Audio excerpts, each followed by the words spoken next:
the time I was little, I knew that I loved the stars. I remember one time when my family went camping for the very first time. One night, we went stargazing, and as I looked up at the night sky, I felt something electric coursing through me. All around me, there were a million twinkling lights, and it astounded me that they were billions of light years away. And yet, in my entire 3 years of life, I had never seen a more beautiful thing. I knew in that moment that I wanted to explore those stars and discover more about the universe that surrounded me. There was something so electrifying about realizing how small I really was and how much more there was to know and explore. There was a curiosity inside me that was burning to get out, and space felt like a realm of endless possibility, where that curiosity could be unleashed to its absolute fullest. And I had always thought that this was a shared experience, that it was the way that everyone felt when they looked at the stars. But in recent years, I've come to realize that this is far from the case. Fewer and fewer young people every day are embracing this incredible industry. And I believe it's fine time we start asking ourselves why this is, and what we can do to solve the crisis that youth enthusiasm for space has become. Now, in late 2022, the rocket Artemis 1 launched. And statistically speaking, there's a lot of you sitting in this room right now who have no idea what I'm talking about when I say that. And if that's you, the Artemis program is NASA's latest human space program. It's the peak of space innovation and a brand new era for the industry, using never-before-seen technology like the SLS rocket and the Orion capsule. And a later launch in this program will even include the first woman to walk on the moon. So needless to say, when I heard about this program, I was absolutely ecstatic. Never before in my entire life had NASA had a human space program.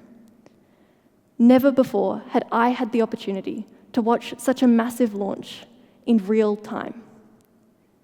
It was going to be the event of the century, the event of my lifetime. I couldn't wait. So on the night of the launch, I stayed up past midnight with my dad, both waiting full of anticipation. But as we turned on the television, we heard some devastating news, that the launch had been postponed. And this wasn't the only time that happened. I think in total, the launch was probably cancelled about 3 different times due to hydrogen leakages and technical difficulties. Whatever the reason, I didn't care. I wanted my launch. But I didn't get it, because somehow, on the day of the actual launch, I completely forgot it was on and missed the entire thing. Now, this was devastating. I had been so excited for this launch, and now I missed it all. And of course, I watched the replay. I wasn't insane, but it didn't feel the same. I felt devastated, like my life was completely and utterly over. So of course, the very first thing that I wanted to do was go to school and complain to my friends about the unfairness of it all. But when I told them what had happened, I wasn't met with the cries of outrage that I'd expected, perhaps even wanted. Instead, I was met with wide eyes, blank stares, and blinks. None of them had even known that NASA had started a new program, let alone launched a rocket into space the night before. And this really opened my eyes to the fact that I was quite alone in my love of space.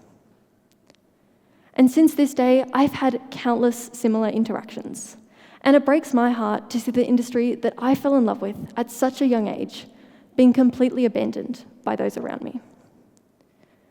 But to really understand this issue, to really get to the core of it, we need to look at the root causes of this sudden lack of enthusiasm for space. Now, I'll be honest with you. I don't think it's an issue with the space industry itself.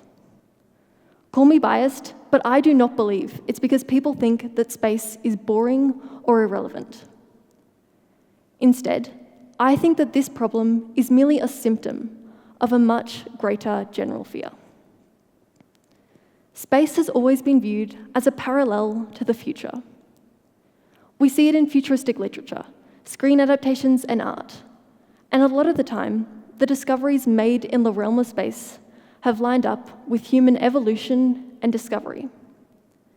Like when we finally got to the moon with Apollo 11, it was the result of countless mathematical and engineering breakthroughs, and it showed the dawn of a new era for humanity, an age filled with technological development of the likes that had just never been seen before. And it showed revolutionary understanding of things like aerodynamics, heat, and motion. In short, our understanding of the world around us and our ability to control things within it is directly tied to our understanding of space. And we see space as a realm in which we are continuing to grow, change, evolve, and adapt. As an industry where a lot of the work we do today will really pay off 20, 30, even 50 years from now. Like when we launched Voyager, we knew that its mission would last over a decade, and that was part of the fun of it. That was what made it such a cool mission, and still does to this day. So we see space as a realm in which we are quite literally investing in the future, and so we view it as the future. And this is usually not a bad thing. For the longest time, the future has been viewed with positivity, even a sense of wonderment. People have marveled over the technological advancements that could come, and the ways in which our society has and will continue to progress. For millennia, this idea of the future was probably tied to concepts of utopia and possibility. But for the youth of today, the future looks a little different. Rather than seeing a utopian vision, we see a dystopian one, because our future is growing less and less certain every day. To an extent, the future is always going to feel scary. It's the unknown, and as humans, we tend to have one of two responses to things we don't understand. Either we're curious about them and yearn to understand them, control them even, or are afraid of them and run away, too scared to feel that sense of exploration. And usually, the balance between these two reactions is kept in check, right? We explore enough that we can evolve and grow as a species, but stay safe from the things that could cause us harm. The danger begins when we start to fear the very things that have the potential to help us overcome the issues facing modern society. Let's face it, the modern world is terrifying. There are an endless number of reasons to be scared. And so, for the youth of today, it is more than reasonable to worry. But the thing is that spending time purely being terrified of the future or blaming older generations for the damage around us isn't going to change anything or solve any of these issues. What actually might help, however, are things like the space industry. I think that far too often there's this misconception that because in realms like astrophysics and astronomy, we look away from our home planet, that it's all optional and unnecessary. That it's interesting and kind of cool, but really there's more important things to focus on. But not only is this completely wrong, it is actively damaging. Because an understanding of space is crucial if we want to find solutions, real solutions, to the problems facing our world. Because space isn't optional. It's not something that we get to pick and choose when we invest in it. We need space in all areas of our lives at all times. Just think, before we turned to the skies, people believed, and I mean really believed, that the Earth was flat. That the sun orbited us rather than the other way round, and had no idea about important phenomena like the atmosphere and gravity. Without researching exoplanets, we would neither appreciate the rareness of Earth's ability to host life or understand the precarious balance that allows us to exist on this amazing planet. And as technological progress speeds up at an exponential rate, our understanding of the world is only going to increase faster and faster. Imagine, 20 years from now, you could be sitting on a space shuttle, thousands of feet above the Earth. Maybe you're celebrating a friend's 30th birthday. Maybe you're watching your favorite sport game. Or maybe you're just there for the view.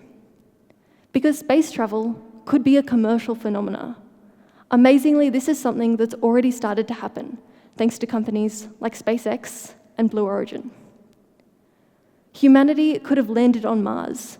We could have found other livable planets that we're starting to move towards, and maybe, just maybe, we could have found extraterrestrial life. Because the exciting thing about space is that we don't know what's waiting for us in 20 years' time. We don't know what we could have discovered, and we don't even know what we'll discover tomorrow. Because everything that happens in this industry is so incredibly innovative and bold. And to let go of space now, at this crucial and exciting time for STEM as a whole, would be a colossal mistake, and one that would be damaging to us all. But it's more than that. Like I mentioned before, when I look up at the night sky, I am enthralled and filled with a drive to understand it. Because that curiosity is what makes us human. It's something we've had since the beginning of our species. And so when we lose that ability, when we stop being invested in space, we've also lost an essential part of our humanity. And we've lost the ability to think critically and find creative solutions.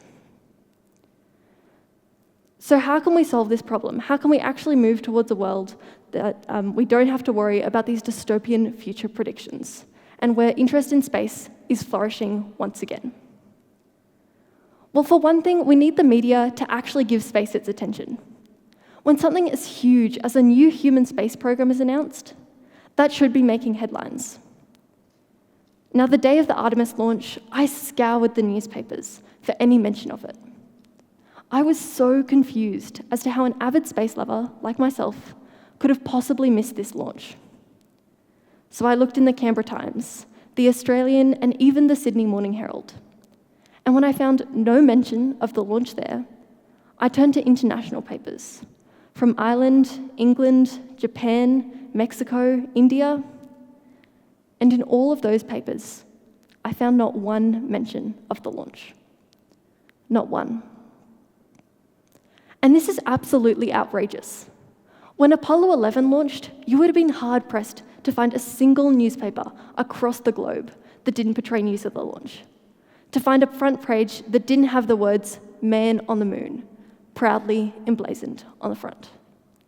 Because this industry deserves so much more than it's getting, and the least that it deserves is a couple of newspaper articles. But we can't stop there. Just addressing interest in space on its own is a temporary solution. To really ensure that we have a permanent solve for this space enthusiasm crisis, we need to solve the root cause of this issue, this overwhelming fear of the future that has gripped our youth.